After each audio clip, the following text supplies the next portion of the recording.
It's heavy, wearing a borrowed crown. I am the audience of my own fraud. The notification buzzes. A message from a colleague, or maybe a friend of a friend, some variation of, that thing you did? The way you handled it? Honestly, I don't think anyone else could have pulled that off. You're brilliant. The screen illuminates my face in the dark of the living room. I am staring at the words, and the first thing I do isn't smile. I don't feel the warmth of validation, that soft, glowing sensation people talk about when they say they feel seen. Instead, the first thing I feel is a sharp, jagged sense of alarm.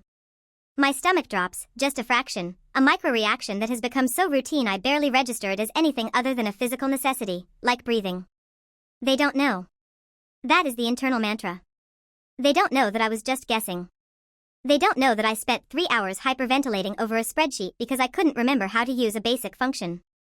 They don't know that the brilliance they are witnessing is actually a frantic, messy scramble to keep the seams of my life from splitting wide open. I lock the phone and set it face down on the coffee table. I don't reply yet. I need to wait. If I reply too quickly, it looks like I'm hungry for it, like I'm starving. If I wait a few hours, it looks calculated, or, worse, it looks like I didn't care enough to be moved. I start dissecting the compliment. I peel it back like a sticker that won't quite come off clean, leaving a residue of stickiness behind. Why did they say it? Are they mocking me? Are they just being polite because they want something later? Or, perhaps most terrifyingly, are they genuinely impressed by something that, to me, felt like a pathetic display of incompetence? I stand up and walk to the kitchen to pour a glass of water, though I'm not thirsty. The movement is automatic.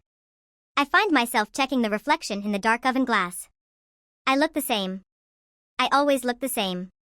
But the space between who I am and who they think I am feels like a chasm that is widening every day. It's the imposter syndrome everyone talks about, sure, but that label feels too clinical, too clean. It doesn't capture the sheer, exhausting theater of it. It's not just about thinking I'm a fraud, it's about the fact that I am addicted to the applause while simultaneously fearing that the applause is the very thing that will eventually reveal the truth. I think about the way I talk in meetings, the specific pitch of my voice, a little higher, a little more certain than I actually feel. I think about the way I nod in agreement to opinions I don't hold, just so the conversation can flow past me without snagging on my actual thoughts. I've become so good at playing the person people want that I've started to forget if there was a me underneath the performance. Was there a version of me that was just quiet?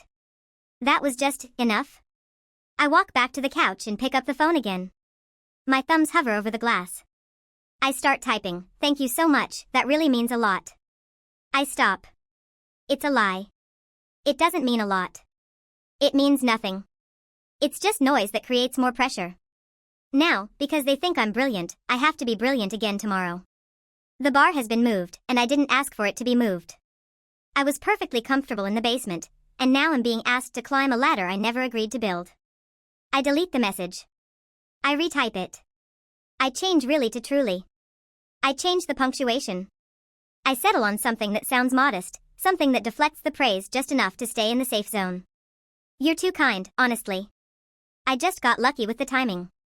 Lucky. That's the word I use to negate everything. If I call it luck, I don't have to own the success. If I don't own the success, I can't be held responsible when it inevitably disappears. It's a defensive mechanism, a shield made of self-deprecation.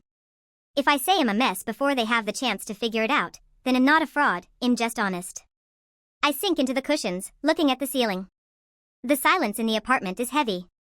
There is a sense of profound, hollow loneliness in knowing that no one actually knows me. Even if I sat them down and explained every fear, every late-night panic, every moment I felt like a hollow shell, they wouldn't believe me. They'd just smile and say, "You're being too hard on yourself." They wouldn't see the truth. They would just see the narrative they've built. And I have to let them keep that narrative, because if they lose the version of me they've invented, they might stop looking at me altogether. I look at the phone again. The notification is still there. A little red dot.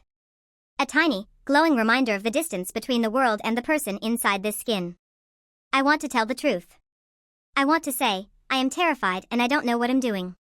But the words feel like stones in my mouth. I can't spit them out. So, I hit send. The satisfaction doesn't come. The relief doesn't come.